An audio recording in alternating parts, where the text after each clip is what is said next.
რამდენჯერმე კითხეთ მეისონ მაუნტისა და მატაის დელიხტის შესახებ.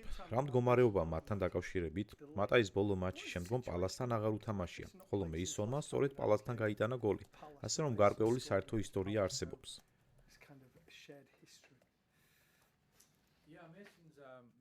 მეისონი რეალურად სულ უფრო უახლოვდება დაბრუნებას. ის უკვე მინდორზეა და ნელ-ნელა მზადდება, რომ ალეს სრულფასოვნად ივარჯიშოს და გუნდთან ერთად იყოს პროცესში. ძალიან ახლოსაა. უბრალოდ მოთმინება გვჭირდებოდა. ის დიდი ფეხბურთელია, ამიტომ ყურადღებით ვეპყრობით და ვცდილობ მზად იყოს სეზონის ძლიერ ფინიშისთვის. კარგი ამბავი ისაა, რომ უკვე ძალიან ახლოსაა. მატაის ზურგის პრობლემები ჰქონდა, რომლის პროგრესი ცოტა უფრო ნელი აღმოჩნდა. ეს ის საკითხია, რომელზეც მუშაობდი და ის სწორი მიმართულებას მიჰყვება. თუმცა როგორც უკვე ვთქვი, ის ოდნავ უფრო ჩამორჩება. ეს ერთ-ერთი იმ შემთხვევათაგანია, რაც იმედგაცრუებას იწვევს, მაგრამ სამწუხაროდ ფეხბურთის ნაწილია. როცა შესაძლებელი იქნება, დავაბრუნებთ. არსებობს მაინც რაიმე თუნდაც სავარაუდო დროითი ჩარჩომისთვის, რადგან პირველად რომ დაშავდა რუბენმა თქვა, რომ შემდეგ კვირას დაბრუნდებოდა. ახლა კი უკვე თვეებია გასული და საერთაშორისო პაუზაც ახლოვდება.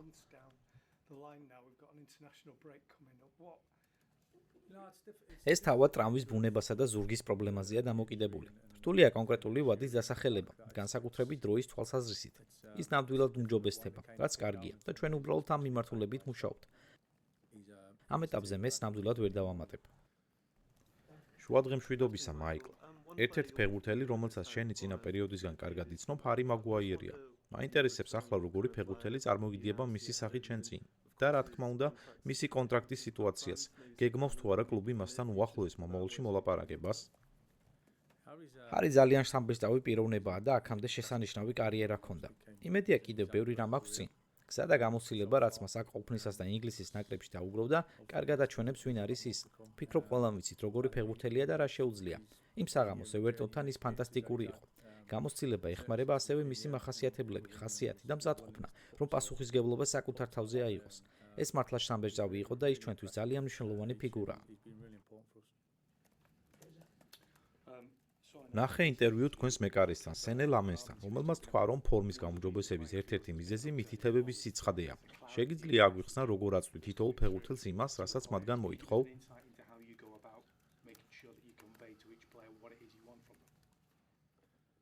ამაზე საკმაოდ დიდხანს შემეძლო საუბარი. როგორ გვინდა თამაში, რას ვითხოვთ ერთმანეთისგან, ქცევის სტანდარტები, ბევრი რამ შედის ამაში.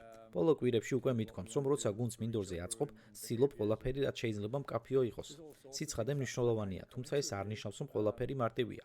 ბევრი დეტალია გადასაცემი, მაგრამ ვფიქრობ, ვცდილობთ ეს შედარებით მარტივი ფორმით მივაწოდოთ. ისე რომ ფეხბურთელებს შესაძლო მარტივად ეჩვენოთ, თუმცა ამის უკან საკმაოდ დიდი სამუშაო დგას. ეს ნებისმიერი მწვრთნელისთვის ბალანსის საკითხია. ვცდილობ ფეხბურთელებს რაც შეიძლება სუფთა გონება მისცე, რათა საკუთარი მოვალეობები ეფექტურად შეასრულონ.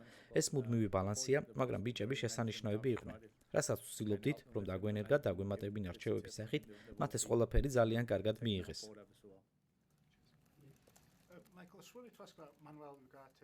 მანუელ უგარტეს შესახებ მინდოდა კითხვა. რა უნდა გააკეთოს, რომ ძირითად შემადგენლობაში დაბრუნდეს? მანუ ძალიან მომწონს. ჯგუფი შიგნით შესანიშნავია და მისი დამოკიდებულება, მუშაობის სტილი და ვარჯიშის ხარისხი ძალიან მაოცებს. მას ბევრი კარგი მახასიათებელი აქვს. როცა გუნდი იგებს, ამას დიდი დადებითი მხარე აქვს, მაგრამ 1-2 ფეხბურთელისთვის, რომლებიც არ თამაშობენ, ეს უფრო რთულს ხდის გუნდში დაბრუნებას. თუმცა ეს კონკურენციასაც ქმნის. ჯანსაღ კონკურენციას, რომელიც ერთმანეთის წინსვლას უწყობს ხელს. მანუს ძალიან სურს მოედანზე მეტი დროის გატარება. ვარჯიშზე ყველაფერს აკეთებს და ჯგუფის მნიშვნელოვანი ნაწილია. ამ ეტაპზე შედეგები და ის ფაქტი, რომ ბიჭები ასე კარგად თამაშობენ, თავის როლს ასრულებს. იქნება მომენტები, როდესაც შესაძლოა ცვლილებები დაგჭირდეს და შემადგენლობა განვაახლოთ. და ამაში ის ნამდვილად დიდი ნაწილი იქნება. რამდენად დიდი იქნება შენი ჩართულობა იმ გადაწყვეტილებაში, დარჩება თუ წავა ჰარი და გამოცდილების თვალსაზრისით, კაზემიროს წასვლის ფონზე რამდენად მნიშვნელოვანია ჰარის გამოცდილების შენარჩუნება? ვფიქრობ, გუნდში ყოველთვის საჭიროა ბალანსი. გვჭირდება ახალგაზრდა პოტენციალი და ის აღფრთოვანება, რაც ახალგაზრდა ფეხბურთელების განვითარებას მოაქვს. საჭიროა შუა ეტაპზე მყოფ ფეხბურთელების ის ტკბილი წერტილი, რომლებიც კარიერის პიკში არიან. ეს ნამდვილად აუცილებელია ჯგუფში და გამოცდილება უზარმაზარ როლს თამაშობს. ძნელია ფასის დადება იმაზე, რამდენად ღირებული შეიძლება იყოს ეს. იქნება ეს ცალკეული ფეხბურთელების გამოცდილება თუ მთლიანად ჯგუფის გამოცდილება. ჰარიმ როგორც უკვე თქვი, ამ კლუბში ყოფნის განმავლობაში სხვადასხვა გზით ძალიან დიდი გამოცდილება დააგროვა. კაზეთ წასვლაც კიდევ ერთი მაგალითია. ის ძალიან გამოცდილი ფეხბურთელია და უნდა გავიაზროთ, რას ნიშნავს ეს ყველაფერი. ჩემპიონთა ლიგის წილისყრა დღეს დილით გაიმართა. დარწმუნებული ვარ, იმდენი სხვა საქმე გაქვს, რომ დიდ ყურადღებას ვერ მიაქცევდი, მაგრამ უცნაურად ხომ არ გეჩვენება ამ კლუბში ყოფნა და ამ ტურნირში არ მონაწილეობა? ეს ნამდვილად ის ადგილია, სადაც გვინდა ვიყოთ, მაგრამ ვფიქრობ, არ შეიძლება უბრალოდ ვივარაუდოთ და წარსულზე დაყრდნობით ავტომატურად მივიჩნიოთ, რომ ყველაფერს თავისით მოგვარდება. თითქოს წარსული თავად განსაზღვრავს იმას, რაც უნდა მოხდეს ახლა ან მომავალ სეზონში. ეს უნდა დაიმსახურა და უნდა აჩვენო, რომ საკმარისად კარგი ხარ. სწორედ ამიტომ, როცა წარმატებას აღწევ, ეს ამართლებს იმ სირთულეს, რაც მის მისაღწევადაა საჭირო. სიმართლე გითხრათ, ამ ეტაპზე ჩვენი სრული ფოკუსი მხოლოდ იმაზეა, რაც წინ გველოდება. აზრი არ აქვს სხვაგან ყურებას. ვიცით, სად გვინდა ვიყოთ და რა უნდა გავაკეთოთ იქ მოსახვედართ, შესრულების დონის თვალსაზრისით. მომდენო მატჩების სწორი შედეგები გვინდა მივიღოთ, მაგრამ ამ ეტაპზე ევროპის მასშტაბით მიმდინარე მოვლენებზე ყურება არაფერში დაგვეხმარება. თუმცა ცხადია, სწორედ იქ გვინდა ვიყოთ. ჰარიმ შენი მოსვლის შემდგომ ყველა მატჩი ძირითადში დაიწყო და როგორც თქვი, ორშაბათს ევერტონთანაც შესანიშნავი იყო. შენ აქ იყავი მაშინაც, როცა ის პირველად შეუერთდა გუნდს, ასე რომ მთელი მისი გზა გაქვს ნანახი. ახლა ისეთივე კარგია, როგორც ოდესმე ყოფილა? ფიქრობ, შეიძლება ასე ითქვას. კარიერის განმავლობაში, როცა ახალგაზრდა ფეხბურთელი ხარ, ყველაფერი ახალია და სუფთა. უშიშარი ხარ დიდი გამოცდილებით. ნაიარევი ჯერ არ გაქვს.